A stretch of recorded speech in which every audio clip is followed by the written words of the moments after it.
Hello friends, आप सबका better mind classes के यूट्यूब चैनल में स्वागत है। हम आज मैथ्स का चैप्टर फर्स्ट रियल नंबर के बारे में पढ़ेंगे। ओके, चलिए पहले कुछ थोड़ा बेसिक से स्टार्ट करते हैं। ठीक है, तो मैथ्स जब हम लोग स्टार्ट करते हैं तो सबसे कॉमन चीज होता है अंक के बारे में पढ़ना। ठीक है, अंक।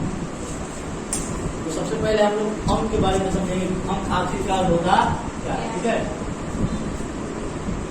इसको इंग्लिश में कहा जाता है डिजिट। ठीक है, तो जब भी हम लोग मैथ स्टार्ट करते हैं तो सबसे पहले हम लोग अंक के बारे में पढ़ना चाहिए। ठीक है, और ये जो अंक होते हैं ये गणित की सबसे छोटी इकाई होती है। जैसे कि और भी हम लोग अदर सब्जेक्ट पढ़ते हैं वगैरह, तो सबकी सबसे छोटी इकाई कुछ ना कुछ होती है, यानी उन्हीं से वो चीज बने हुए हैं। जैसे कि हम लोग बायोलॉजी पढ़ते हैं। ठीक है, तो बायोलॉजी का भी सबसे छोटी इकाई है। ठीक है, बायोलॉजी का सबसे छोटी इकाई होता है सेल, कोशिका।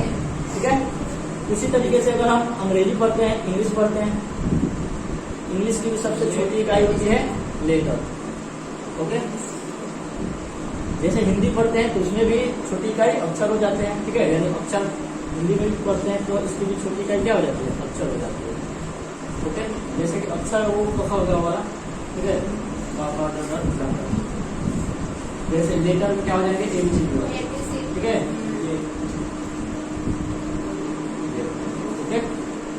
वैसे ही बायोलॉजी की सबसे छोटी इकाई क्या होती है, सेल। यानी कि अगर आप जब बायोलॉजी पढ़ना स्टार्ट करते हैं तो उसमें आपको पूरा बायोलॉजी में ही सेल के बारे में ही पढ़ना है।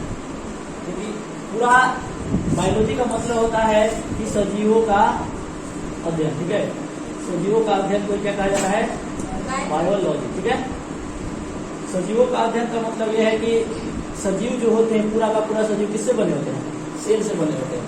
उसी प्रकार से जो भी गणित होता है, मैथ्स होता है, ठीक है, ये पूरा का पूरा अंकों से ही बना हुआ है। ठीक है, यानी इसकी भी सबसे छोटी इकाई क्या होती है, अंक होती है।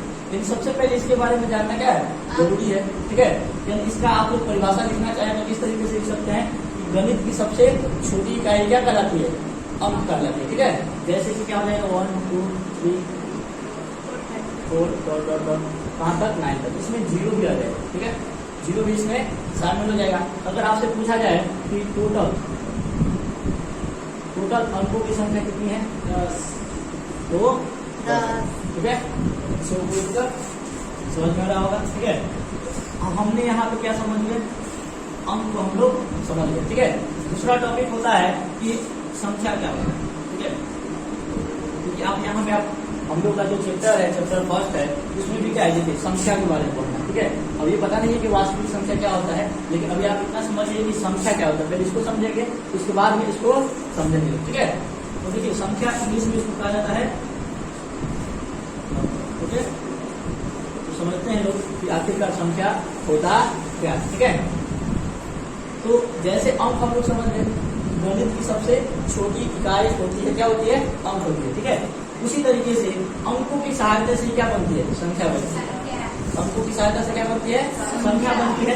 ठीक है, यानी कि जिसमें एक से अधिक अंक हो, जिसमें एक से अधिक अंक हो, उसी को क्या कहेंगे, संख्या। जैसे कि मान लीजिए कि 10 हो गया, 11 हो गया। ठीक है, इसमें एक से अधिक अंक है, इसमें देखिए 2 अंक है, 1 0, इसमें भी 2 अंक है, 1 1। समझ रहा है, जैसे कि हम लोग पहले बचपन में पढ़ते हैं, क्या पढ़ते हैं कि 2 अंकों की सबसे बड़ी संख्या, 3 अंकों की सबसे बड़ी संख्या। अगर हम कह रहे हैं कि 3 अंकों की सबसे बड़ी संख्या, तो अंकों में सबसे बड़ा कौन अंक है, 9। अगर इसी से क्या कर देना है, 3 अंक, इसी को 3 बार लिख देना है। समझ में आ रहा है ना, उसी तरीके से अंक आपको समझ में आ रहा होगा, यानी संख्या क्या होता है, अंकों की सहायता से ही संख्या बनती है। ठीक है, कब आगे बढ़ते हैं तो हम लोग क्या समझे, अंक को समझे और संख्या को समझे। ठीक है, अंक क्या था कि गणित की सबसे छोटी इकाई क्या थी, अंक थी, और संख्या क्या है, इसी की सहायता से बनाई जाती है। ठीक है, संख्या अंकों की सहायता से किसके क्या बनाया जाता है, संख्या बनाया जाता है।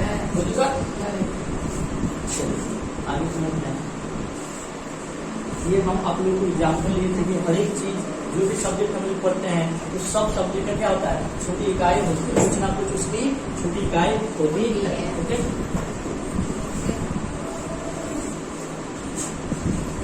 चलिए अब जैसे ही हम लोग संख्या समझते हैं, ठीक है, तब इस संख्या का आगे क्या हो जाता है, प्रकार आ जाता है। ठीक है, तो हम लोग पूरा जैसे हम लोग देखेंगे संख्या के 3 प्रकार होंगे, ठीक है ना जी, उन तीनों के भी कुछ प्रकार होंगे। ठीक है, तो इसलिए हम क्या कर देते हैं, एक तो अगला हम लोग का मेन टॉपिक हो जाता है कि फैमिली ऑफ नंबर। ठीक है, तो हम लोग सबसे पहले क्या पढ़ेंगे, फैमिली ऑफ नंबर। ठीक है, यानी संख्या का परिवार। ठीक है, इसको हेडिंग देते हैं और फिर इसको पढ़ते हैं। इसके बारे में आप लोग अगर परिभाषा नोट करना चाहेंगे तो इसको क्या लिख सकते हैं, गणित की सबसे छोटी इकाई क्या कहलाती है, अंक कहलाती है। जहाँ पर मैं आप लोग इसको लिख देंगे 0 से लेकर 9 तक, इसके टोटल कितने होती है, 10 होती है। ओके, संख्या क्या हो गया, इसी की सहायता से किसको बनाया जाता है, संख्या को बनाया जाता है। ठीक है, यानी अंकों की सहायता से क्या बनता है, संख्या बनता है। ठीक है, तो दिक्कत समझ रहा है। अब देखिए क्या हम लोग संख्या का परिवार, संख्या का प्रकार कही है, उसका परिवार है, इसका बहुत ही बड़ा परिवार है। ठीक है, समझ में है, इसका बहुत ही बड़ा परिवार है। जैसे आप लोग देखते हैं कि जो संख्या होता है ठीक है, वो अनलिमिटेड तक होगा। क्या जी, अभी तो हम लोग 10, 11 वगैरह समथिंग देते हैं, मतलब बड़ा बड़ा संख्या लिया जाए 1, 2, 3, 4, 5, 6, मतलब इसमें बहुत सारा कुछ लिख सकते हैं। क्या जी, इसका कोई अंत होगा, बहुत सारी संख्याएं होती है, इसलिए इन संख्याओं को क्या कर दिया गया है, विभाजित कर दिया गया है। ठीक है ना जी, अलग अलग पार्टों में क्या कर दिया गया है, विभाजित कर दिया गया है। ठीक है, तो चलिए पढ़ने की सहूलियत के लिए, ठीक है ना जी, तो आगे हम लोग देखेंगे कि संख्या के प्रकार कितने होते हैं और वगैरह वगैरह। ठीक है,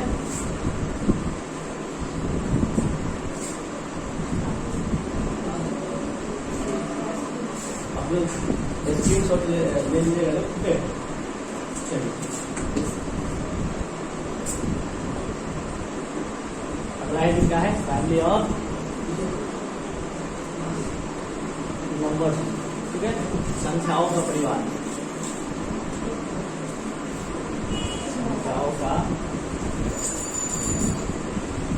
परिवार। ओके, तो समझिएगा लोग इसको। ठीक है, हम लोग ये कह सकते हैं कि संख्या के कितने प्रकार होते हैं, 3 प्रकार होते हैं। ठीक है, कितने,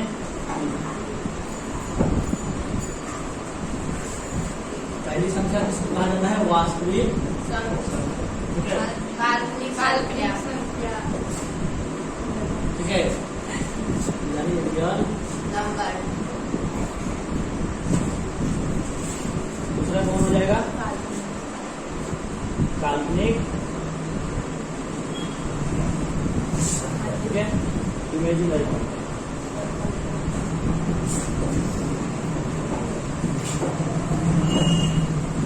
जिंदगी के नंबर समझ जाएंगे। ओके, तीसरा कौन है, सम्मिश्र संख्या।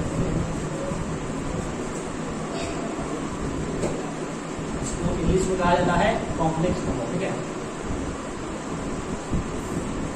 इनका चलिए इसके बारे में समझते हैं।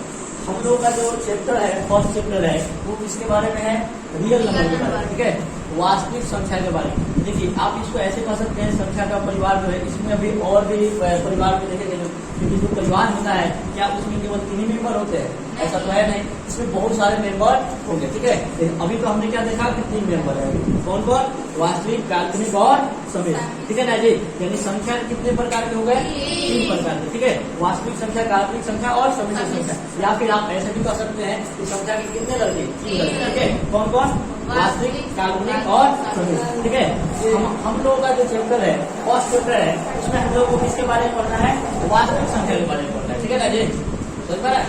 हम लोगों को जो फर्स्ट चैप्टर है वास्तविक संख्या के बारे में पढ़ना है, हम लोगों को काल्पनिक और सम्मिश्र संख्या के बारे में पढ़ना नहीं है। ठीक है ना जी, और एक्चुअली में 10th क्लास में काल्पनिक और सम्मिश्र संख्या के बारे में पढ़ना ही नहीं है। ठीक है ना जी, लेकिन फिर भी हम लोग थोड़ा समझ जाएंगे कि एक्चुअली में ये होता क्या है। ठीक है, जब इसको समझाएंगे ना तो ये आप लोग ऑटोमेटिक समझ में आ जाएंगे कि ये क्या होता है। ठीक है, चलिए आगे बढ़ते हैं लोग और फिर देखते हैं लोग जो वास्तविक संख्याएं होती है ये कितने प्रकार की होती है, 2 प्रकार की होती है। ठीक है, तो देखो पहला का नाम क्या है,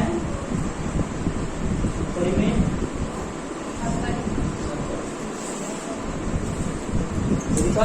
दूसरा अपरिमेय संख्या।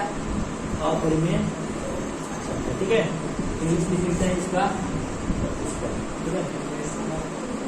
रेशनल नंबर इसको इरेशनल।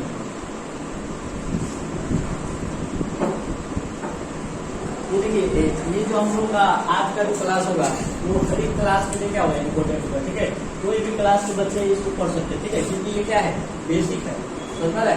हर एक क्लास में हम लोगों को संख्या के बारे में पढ़ना होता है, ठीक है। आप लोग 9th में देखते होंगे कि वास्तविक संख्या हेडिंग है, फर्स्ट चैप्टर का नाम क्या है वास्तविक संख्या, ठीक है। उसमें भी हम लोग वास्तविक संख्या के बारे में पढ़ते हैं और परिमेय संख्या और अपरिमेय संख्या हम लोग 9th में भी पढ़े हुए होते हैं, ठीक है ना जी। और आप लोग देखते होंगे इन सबका प्रयोग आगे भी 11th 12th में भी होता है, ठीक है ना जी। चलिए देखते हैं लोग परिमेय संख्या वास्तविक संख्या में कितने लड़के 2 लड़के, कौन कौन परिमेय और अपरिमेय, ठीक है। अब देखिएगा यहाँ पे जो परिमेय संख्या होते हैं ना इसके भी कितने लड़के होते हैं 2 लड़के, ठीक है ना जी। पहला का नाम क्या होता है पूर्णांक और दूसरा का भिन्न, ठीक है। इसको मिलकर अभी पूरा अगर उनका परिवार बनाया जाए तो बोर्ड में जगह नहीं होगा, ठीक है ना जी, बनाने के लिए। लेकिन फिर भी ट्राई करते हैं लोग। इनको इंग्लिश में क्या कहा जाता है इंटीजर, इनको फ्रैक्शन, ठीक है। चलिए आगे बढ़ते हैं। फिर उसके बाद पूर्णांक जो हो जाते हैं 2 प्रकार, धन और ऋण, ठीक है। इसको लिखने की कोई जरूरत नहीं है। पूर्णांक कितने प्रकार के 2, धन और ऋण, ठीक है। हम लोग पहले जो धन वाले होते हैं ना इनके 2 प्रकार फिर से होते हैं, ठीक है। हम लोग केवल कैसे लिख देना है, धन और ऋण नहीं लिखना है तो जगह भी नहीं बचेगा, ठीक है। कौन कौन होते हैं, एक हो जाएगा पूर्ण संख्या, एक हो जाएगा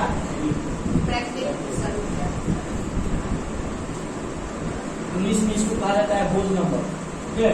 इधर है दिख रहा होगा होल नंबर, और इसको कहते हैं नेचुरल नंबर, ठीक है। तो ठीक है, यहाँ पे फ्रैक्शन के भी कितने प्रकार होते हैं 3 प्रकार होते हैं, जो कि आप लोग एक क्लास में पढ़े हुए होंगे, ठीक है ना जी। इसके भी कितने प्रकार होते हैं 3 प्रकार, समान भिन्न। इसके बारे में हम लोग ज्यादा चर्चा नहीं करेंगे, ठीक है, क्योंकि इसका कहीं भी यूज आपको पड़ेगा नहीं, केवल बस नाम जानना है 3 प्रकार होता है, ठीक है। समान भिन्न और समान भिन्न,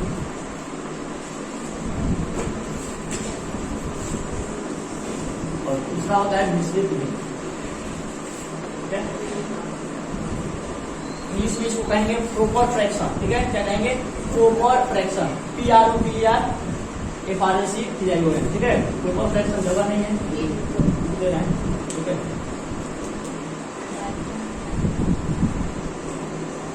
प्रॉपर फ्रैक्शन, ठीक है, एक फोन फ्रैक्शन, ठीक है। असमान का हो जाएगा इम्प्रॉपर फ्रैक्शन, ठीक है। लिख लीजिएगा लोग इम्प्रॉपर फ्रैक्शन। मिश्रित का हो जाएगा मिक्स्ड, ठीक है, मिक्स्ड फ्रैक्शन, ठीक है। चलिए देखते हैं लोग, यानी पूर्णांक के भी कितने लगे हुए 2, पूर्ण संख्या और प्राकृतिक संख्या अभी और है, ठीक है।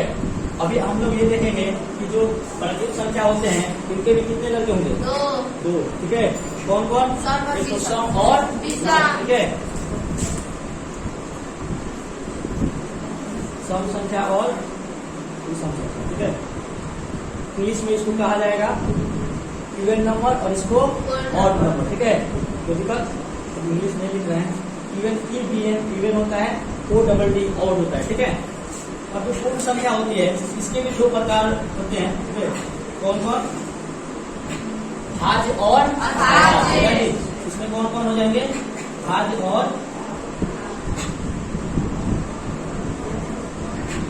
अभाज्य, ठीक है ना जी। इसमें कोई दिक्कत नहीं, एक का प्राइम नंबर एक का कंपोजिट नंबर, ठीक है। इसमें कोई दिक्कत। चलिए अब हम लोग इसको थोड़ा सा बढ़िया से समझते हैं। पूरा हम लोग क्या कर लिए हैं, संख्याओं का परिवार को क्या कर लिए हैं, पूरा लिख लिए, ठीक है। समझ में आ रहा है। अब देखिएगा लोग, ध्यान दीजिएगा लोग, यहाँ पे देखिए, ठीक है, सब पूरी तरह देखिए, ठीक है। फैमिली ऑफ नंबर्स, ठीक है, संख्याओं का परिवार। इसमें हमने ये देखा कि कितने प्रकार के होते हैं 3 प्रकार के, ठीक है। कौन कौन, वास्तविक, काल्पनिक और समिश्र, ठीक है। ये वास्तविक संख्या जो थी इसके कितने प्रकार 2 प्रकार, ठीक है। परिमेय संख्या और अपरिमेय संख्या, इन दोनों के बारे में हम डिस्कस नहीं कर रहे हैं क्योंकि आप लोगों को 10th क्लास में इसके बारे में पढ़ने की जरूरत नहीं है। हम इन सब का परिभाषा भी आपको लिखवा देंगे, ठीक है। अगर आप इतना केवल पढ़ गए, ठीक है, इतना अगर आप बढ़िया से पढ़ गए 10th क्लास में या 9th क्लास में किसी कोई भी आप अगर किसी भी क्लास में है तो आपका पूरा फर्स्ट जो चैप्टर है वो समझिए तो वो 50% खत्म, ठीक है ना जी। फर्स्ट चैप्टर कितना हो जाएगा, ऐसे ही 50% खत्म हो जाएगा। ओके चलिए देखते हैं, आप लोग ध्यान दीजिएगा लोग, ठीक है। वास्तविक संख्या क्या होता है, ठीक है। तो हम लोग एक बार क्या कर रहे हैं, सबको मिला देते हैं, ठीक है। उसके बाद क्या करेंगे कि सबको अलग अलग करके उसके बाद हम उसके बारे में पढ़ेंगे, ठीक है। क्योंकि अभी थोड़ा सा पूरा बन गया है बोर्ड, इसके बाद मिला देते हैं, आप लोग स्क्रीनशॉट ले सकते हैं, ठीक है।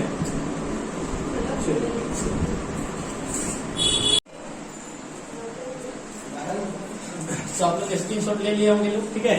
तो चलिए अब हम लोग रियल नंबर के बारे में डिटेल्स में स्टडी करते हैं, ठीक है। कि एक्चुअली में रियल नंबर होता क्या है, ठीक है। हमने ये देखा था कि संख्या के 3 गुणक है, यानी 3 प्रकार, कौन कौन, वास्तविक, काल्पनिक और सम्मिश्र संख्या, ठीक है। तो 1 नंबर में कौन था, वास्तविक संख्या, ठीक है। समझते हैं लोग इसको, वास्तविक,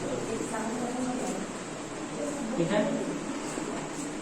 इंग्लिश में क्या कहेंगे, रियल नंबर, ऊपर लिखा हुआ है, ठीक है ना जी। समझिएगा लोग इसको, ठीक है। वास्तविक संख्या क्या होता है, तो देखिए किताब वगैरह में हम लोग देखते हैं तो वास्तविक संख्या का परिभाषा कुछ अलग तरीके से लिखा होता है। लिखा रहता है कि परिमेय और अपरिमेय के समुच्चय को क्या कहते हैं लोग, वास्तविक संख्या। परिमेय एंड अपरिमेय के समुच्चय को, ठीक है। तो एक्चुअली में जब आप किसी चीज का परिभाषा देते हैं ना, तो आप उसके टाइप का नाम लेकर आप उसको परिभाषा नहीं दे सकते, ठीक है। कभी भी जब परिभाषा किसी भी चीज का परिभाषा लिखा जाता है, डेफिनेशन, तो उसके टाइप के बारे में जिक्र नहीं करना चाहिए, ठीक है। कि अगर आप मान लीजिए किसी चीज का परिभाषा दे रहे हैं और उसके टाइप के बारे में बता के कह रहे हैं कि ये वही चीज है, ठीक है, तो ये एक्चुअली में उसका वो परिभाषा नहीं होता है, ठीक है। हाँ, भले आप उसके बारे में बता दे रहे हैं कि हाँ वो चीज है, ठीक है, लेकिन वो जो एक्चुअल परिभाषा होता है वो नहीं, आप मतलब वो सही तरीका से आप नहीं दे रहे, ठीक है। क्योंकि आप ऐसा होता है कि परिभाषा का भी कुछ परिभाषा होता है। परिभाषा का परिभाषा ये होता है कि जब भी आप किसी चीज का परिभाषा दे, ठीक है, तो उसके अंदर उसका कोई टाइप नहीं आना चाहिए।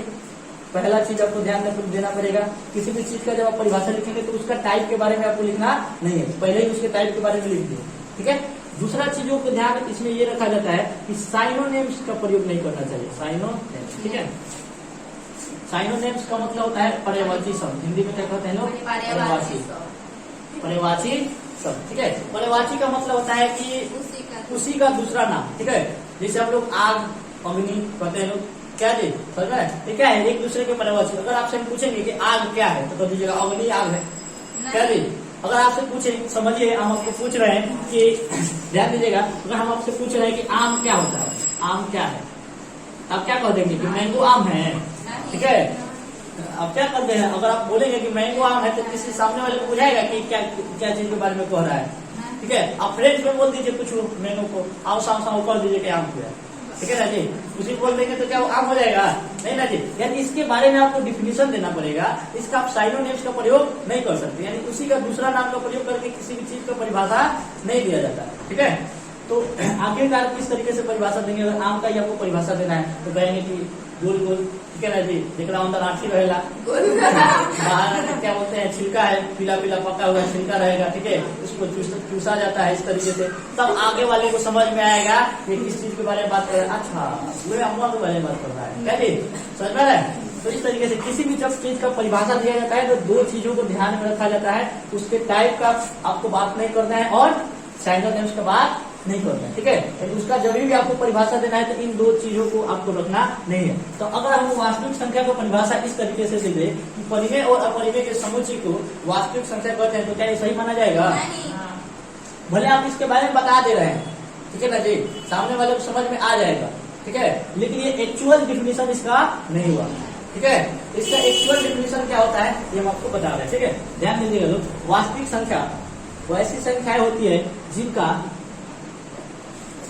वर्ग करने पर, वर्ग का मतलब होता है स्क्वायर, ठीक है, जो माथा पर जो चोटी लगा दिया जाता है, ठीक है ना जी, वही जिनका वर्ग करने पर हमें धनात्मक संख्या प्राप्त हो, धनात्मक संख्या प्राप्त हो, ठीक है, बस नॉर्मल सा परिभाषा है। तो ऐसी संख्या है जिनका वर्ग करने पर कैसा संख्या प्राप्त हो, धनात्मक संख्या प्राप्त हो। अब वर्ग करना सब किसी को आता है, ठीक है। अगर मान लीजिए हम आपको कह दिए कि 2 का वर्ग कीजिए, नहीं, मैंने आपसे पूछा कि क्या 2 वास्तविक संख्या है, तो आप क्या कर देंगे, इसका सबसे पहले वर्क करेंगे, वर्क करके चेक करेंगे क्या 4 आया, प्लस में आया, ठीक है ना जी। यानी कि क्या है, यहाँ पे 2 क्या है, वास्तविक संख्या है, ठीक है। कोई दिक्कत? कई लोग इसका परिभाषा इस तरीके से बोल देते हैं कि दुनिया की सभी संख्याएं क्या होती है, वास्तविक संख्या होती है, तो ये एक्चुअली में सही नहीं होता है, क्योंकि मैंने आपको पहले ही बता दिया है कि संख्या जो होती है 3 प्रकार का, वास्तविक, काल्पनिक और सम्मिश्र। तो अगर आप एक मान लीजिए किसी घर में 3 लड़का है, अब एक लड़का वो कर कि सारा का मालिक ही है, तो बाकी 2 क्या करेगा, समझा ना जी। तो उस तरीके से है कि आपको क्या करना है कि ये वास्तविक संख्या दुनिया की सारी संख्याएं वास्तविक संख्याएं नहीं होती है, ठीक है ना जी। आपको इसको और आगे हम समझाएंगे, ठीक है। बाकी संख्या वैसी संख्या भी होती है जो काल्पनिक और सम्मिश्र टाइप की होती है। कोई दिक्कत, समझ में आया? चलिए आगे बढ़ते हैं। अगर मान लीजिए हम -2 का स्क्वायर करते हैं, तब यहाँ पे क्या जाएगा, कभी भी 4 आएगा, प्लस में ही 4 आएगा, यानी यहाँ पे भी पॉजिटिव ही क्या हुआ, धनात्मक संख्या ही हम लोग को प्राप्त हुआ, ठीक है ना जी। यानी यहाँ पे -2 भी क्या है, वास्तविक संख्या, ठीक है। अगर मान लीजिए हम क्या कर रहे हैं, तो मिटा रहे हैं,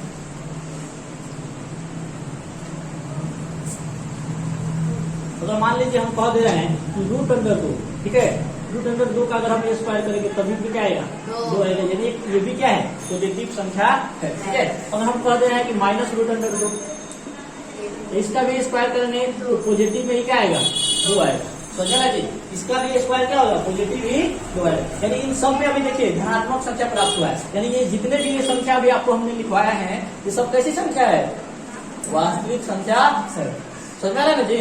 तो दिक्कत, चलिए आगे देखते हैं लोग। अगर हम मान लीजिए माइनस में √2 का स्क्वायर करें, ठीक है, माइनस के अंदर √2 का स्क्वायर करें, तब क्या होगा, चलिए। तो चलिए इसको समझते हैं लोग। जब हम लोग माइनस के अंदर √2 का स्क्वायर करते हैं, तो आप लोग ऐसे हम लोग बोलते हैं कि माइनस, इसको 2 बार लिखेंगे क्या जी, आप लोग पता है कि जब बेस सेम रहे, रूट के अंदर बेस सेम रहे, तो रूट जो क्या होता है, कैंसल हो जाता है, ठीक है ना जी, केवल उसका बेस ही बच जाता है, ठीक है। तो यहाँ पे बच के क्या हो जाएगा, -2 हो गया, यानी यहाँ पे क्या आ गया, यहाँ पे आ गया निगेटिव, ठीक है ना जी। यहाँ पे जो रिजल्ट है कैसा प्राप्त हो गया, ऋणात्मक संख्या प्राप्त हो गया, यानी मेरे कहने का मतलब ये है कि क्या ये √2 वास्तविक संख्या होगी, नहीं होगी, समझ में आया। √2 वास्तविक संख्या होगी जी, नहीं होगी। क्यों नहीं होगी, क्योंकि इसका हम लोग जब स्क्वायर कर रहे हैं, इसका जब वर्क कर रहे हैं, तो कैसी संख्या प्राप्त हो रही है, ऋणात्मक संख्या प्राप्त हो रही है, इसलिए क्या होगा, वास्तविक संख्या नहीं होगा, समझ में आया। इसका एक ट्रिक है, अब सबका आप स्क्वायर करके थोड़ी ना जाएंगे, इसका एक ट्रिक है, काल्पनिक संख्या मतलब वैसी वे संख्या वास्तविक संख्या नहीं होती है जिनके वर्ग के अंदर क्या होता हो, माइनस रहता हो, ठीक है ना जी, समझ में आ रहा है। जिसके वर्ग के अंदर क्या रहता हो, माइनस रहता हो, वे सभी संख्याएं वास्तविक संख्या नहीं होती है। तो आखिरकार वो होती क्या है, वे काल्पनिक संख्या होती है, क्योंकि इसका जब आप स्क्वायर कीजिएगा तो आपको ऋणात्मक संख्या ही प्राप्त होगा, समझ रहे हैं। इससे हम लोग ये भी समझ पा रहे हैं कि वास्तविक संख्या तो समझ ही गए, काल्पनिक संख्या भी हम लोग समझ पा रहे होंगे, जिसका स्क्वायर करने पर, जिसका वर्ग करने पर कैसी संख्या प्राप्त हो, ऋणात्मक संख्या प्राप्त हो, ठीक है। कोई दिक्कत, समझ में आती, यानी कि हम लोग एक को समझे और दूसरा का परिभाषा भी हम लोग निकाल दिए, ठीक है। यानी काल्पनिक संख्या क्या हो जाएगा, अब बताइए आपको कि काल्पनिक संख्या क्या हो जाएगा,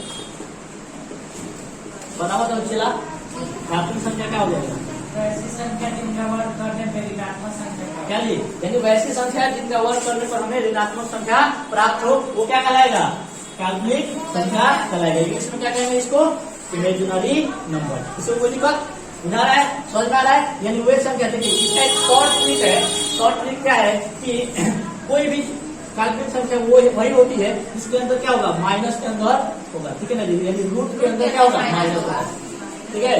रूट के अंदर अगर माइनस आया तो आपको क्या समझना है, काल्पनिक है, संख्या है, कोई दिक्कत बुझा है ना जी। अब हमने संख्या के 2 बेटा को खत्म किया, तीसरा बेटा कौन रह गया, सम्मिश्र संख्या, ठीक है। तीसरा कौन रह गया, सम्मिश्र संख्या। तो इसको भी समझ लेते हैं लोग, इन दोनों के समुच्चय को क्या कहा जाता है, सम्मिश्र संख्या कहा जाता है, ठीक है। इन दोनों को, यानी यही दोनों मिलकर क्या बनाते हैं, सम्मिश्र संख्या का निर्माण करते हैं। सम्मिश्र का मतलब ये होता है मिक्सअप, ठीक है ना जी।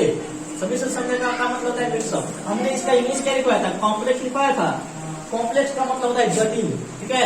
यानी जटिल कोई भी चीज कब होगा, जब कुछ कुछ चीजों से मिलकर वो बना होगा तभी वो क्या होगा, जटिल होगा। यानी यहाँ पे भी जो सम्मिश्र संख्या है ये कैसा होता है, इन दोनों का ही मिश्रण होता है सम्मिश्र। इसको इन सब के बारे में हम लोग को 10वां के बाद में 11वीं क्लास में जब जाएंगे तो इसके बारे में ज्यादा डिटेल्स में पढ़ेंगे, ठीक है। इसके बारे में आप लोग स्क्रीनशॉट ले सकते हैं, ठीक है। काल्पनिक संख्या का सीधा इसका उल्टा परिभाषा लिख देना है, जिनका वर्ग करने पर हमें क्या मिले, ऋणात्मक संख्या प्राप्त हो, ठीक है। और बाकी सम्मिश्र संख्या इन दोनों के समुच्चय को, समुच्चय का मतलब होता है कि दोनों का मिलावट, ठीक है। जितना ज्यादा देहाती भाषा में आप परिभाषा दे सकते हैं उतना ही ज्यादा अच्छा है, ठीक है ना जी। इसको कोई दिक्कत, फिर हम लोग इसको आप लोग स्क्रीनशॉट ले लीजिए, फिर हम लोग इसको क्या करते हैं, मिटाते हैं, ओके। अगला टॉपिक है, अब हम लोग इन सब के बारे में जो काल्पनिक संख्या है और जो सम्मिश्र संख्या है इनके बारे में आपको पढ़ना नहीं है, बस हमने आपको ऐसे ही समझा दिया कि वो चीजें क्या होती है। कहीं भी आएगा तो आपको बुझा जाएगा कि ये क्या चीजें है। यानी काल्पनिक संख्या क्या होती है, जो रूट के अंदर माइनस में हो वही क्या होती है, काल्पनिक होती है। अब बाकी सारी की सारी संख्या क्या होगी, वास्तविक। कोई दिक्कत, चलिए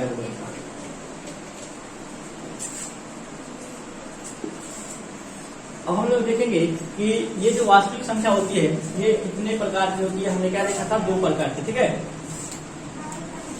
ये कितने प्रकार की, 2, परिमेय और अपरिमेय। इंग्लिश मैंने सबका पहले लिखवा दिया है, रेशनल और इसका इरेशनल, ठीक है, अपरिमेय। तो ठीक है, चलिए आगे बढ़ते हैं और रेशनल के बारे में समझते हैं, ठीक है, कि आखिरकार परिमेय संख्या क्या होती है। देखिए वैसी संख्या, इसका परिभाषा दिया जाता है जिन्हें हम लोग P बाई Q के रूप में लिख सकते हैं, ठीक है ना जी। यानी जिनको आप P बटा Q के रूप में आप लोग लिख सकते हैं, ठीक है ना जी। यानी P बटा Q के रूप में लिखा जा सके, ठीक है। तथा ठीक है, जहां P एंड Q के जगह क्या होना चाहिए, पूर्णांक होना चाहिए। अब आपको पूर्णांक समझ में नहीं आएगा कि पूर्णांक क्या होता है, ठीक है, समझ रहे। इसलिए क्या किया जाता है, नीचे से पढ़ाया जाता है। जो सम विषम था ना, भाग अभाग, वहां से पढ़ाया जाता है। लेकिन हम आपको ऊपर से स्टार्ट थे, क्योंकि अगर ऊपर से नहीं स्टार्ट करते तो आप लोग कहते कि नीचे से स्टार्ट करते, ठीक है ना जी। इसलिए P बटा Q के रूप में लिखा जा सके जहाँ क्या हो, P एंड Q की जगह पर क्या हो, पूर्णांक हो, ठीक है। जहाँ लिख दीजिएगा, जहाँ P एंड Q की जगह क्या हो, पूर्णांक हो, तथा नीचे कहीं भी 0 नहीं होना चाहिए, ठीक है ना जी। यानी Q is not equal to 0 का मतलब कि नीचे कभी भी 0 नहीं हो सकता है। अगर किसी भी चीज, कोई भी संख्या है, अगर उसके नीचे यानी हर की जगह पर, ठीक है, अगर हर की जगह पर 0 आ गया तो इसका जो मान होता है अनडिफाइन हो जाता है, ठीक है। यानी इसको हम लोग डिफाइन नहीं कर पाते हैं, ठीक है। इसके बारे में भी हम बताते हैं आगे की कभी वीडियो में बता देंगे कि ऐसा क्यों होता है, ठीक है। ये 5/0 इक्वल टू अनडिफाइंड क्यों होता है, किसी वीडियो में ये भी बता देंगे कि 0/2 इक्वल टू 0 क्यों होता है, ठीक है ना जी। समझ में आ रहा है, ये भी क्यों होता है, कभी दूसरे वीडियो में हम लोग इसके बारे में चर्चा कर लेंगे, ठीक है। तो दिक्कत 0/2 ये तो हम लोग पढ़ करते हैं कि 0 में अगर किसी भी संख्या से भाग दिया जाए तो क्या होता है, 0 होता है। किसी भी संख्या में अगर 0 से भाग देते हैं तब वहां पे क्या हो जाएगा, अनडिफाइंड, ठीक है। तो ये क्यों होता है, इसको हम लोग किसी दूसरे दिन समझेंगे, ठीक है। आज के